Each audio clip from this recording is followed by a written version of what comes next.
चित्रकूट जनपद से एक सनसनीखेज फैसले में अदालत ने 8 साल पुराने हत्या के मामले में आरोपी प्रेमी अवधेश यादव को फांसी और उसकी पत्नी कुसुम कली को उम्र कैद की सजा सुनाई है। 2017 में राजापुर कस्बे के तालाब से महिला और उसके 4 मासूम बच्चों के शव बरामद हुए थे। जांच में पता चला कि गुजरात की रहने वाली लालमुनी और उसके बच्चों की गला रेतकर हत्या की गई थी। हत्या के पीछे लालमुनी और अवधेश यादव का प्रेम संबंध था, जिसे लेकर अवधेश की पत्नी ने आपत्ति जताई। इसके बाद दोनों ने मिलकर लालमुनी और उसके बच्चों की हत्या कर दी। पुलिस ने साक्ष्य के आधार पर कोर्ट में चार्जशीट दाखिल की और अब 8 साल बाद कोर्ट ने प्रेमी को फांसी और पत्नी को उम्र कैद के साथ 1,10,000 रुपए जुर्माने की सजा सुनाई है। ये अवधेश यादव नाम का व्यक्ति अमानपुर गांव थाना राजापुर का था। इसने गुजरात में बुढ़ार पे मोनो स्टील कंपनी पे काम करता था। वहीं एक लालमुनी नाम की पत्नी से इसका अवैध संबंध हो गया था। उसके 4 बच्चे थे, 3 बच्चियां और 1 बच्चा। उसको लेके इसने आया और अपने घर में चाकू से उसको सभी को गला काट के हत्या कर दिया।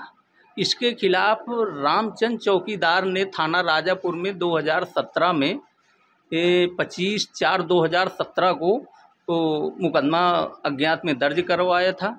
विवेचना के दौरान ये मुलजिम पकड़े गए। उसके आधार पे इनको आजीवन कारावास, कुसुम कली इसकी पत्नी है अवधेश यादव की, उसको आजीवन कारावास और अवधेश यादव को मृत्युदंड की सजा दी गई आज न्यायालय से। 1,10,000 है अर्थदंड दोनों। 1,10,000 कितने साल बाद ये फैसला आया है और क्या ये 2017 से आज 2025 है, 5-3-8 लगभग 8 वर्ष हो गए।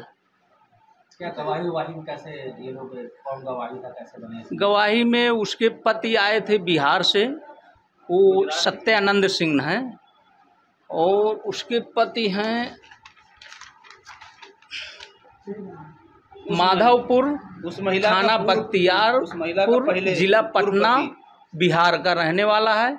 उसका पति सत्यानंद सिंह है। वो आया था, उसने बताया था कि ये मेरा मैनेजर था और इसी ने मेरे 4 बच्चे और पत्नी को लिवा के आया है। इसके बाद इसने हत्या कर दिया है। 1 महीने बाद दरोगा जी जब मेरे पास गए, मेरे बच्चों की फ़ोटो दिखाए, तब मैं समझा कि यही मेरे बच्चे थे।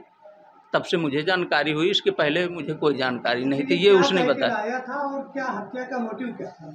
क्या कह के लाया? इसका उससे अवैध संबंध था और अवैध संबंध के इसको रखते कि हम इसको रखेंगे यहाँ। हालांकि उसने अपने बयान में नहीं बताया, सत्यानंद जो उसका पति है, लेकिन ये बताया है कि ये मेरे पत्नी को लिवा के आया है।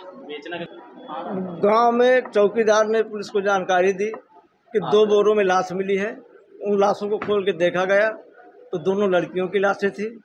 बगल के तालाब में एक और बोरी मिली जिसमें एक लड़का और एक लड़की की लाश थी। दूसरे तालाब में एक बोरा और मिला जिसमें एक महिला की लाश थी।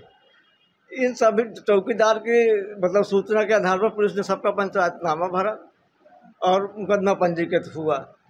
ये अभियुक्त जो अवधेश है, जहाँ फैक्ट्री में काम कर रहा था, उसके पत्नी को और बच्चों को बहला फुसला के यहाँ ले आया था।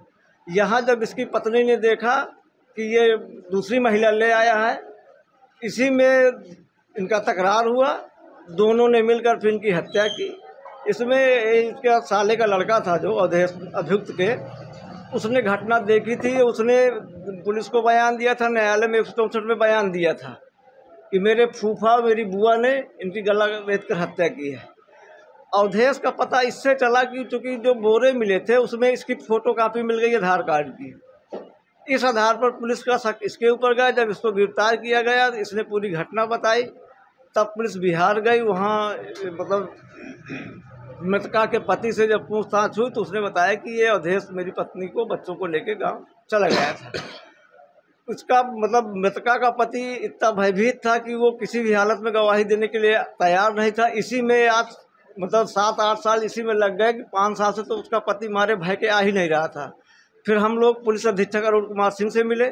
उनके द्वारा राजापुर अशोक को कहा गया तो एक गाड़ी में सरकारी जीप से फोर्स भेजा गया। तो पुलिस सुरक्षा व्यवस्था में इसका पति गवाही देने आया। तब जाके ये लिंक पूरी मिल पाई और न्यायालय द्वारा दोषी पाया गया। अवधेश यादव को फांसी की सजा दी गई है, उसकी पत्नी को आजीवन कारावास की।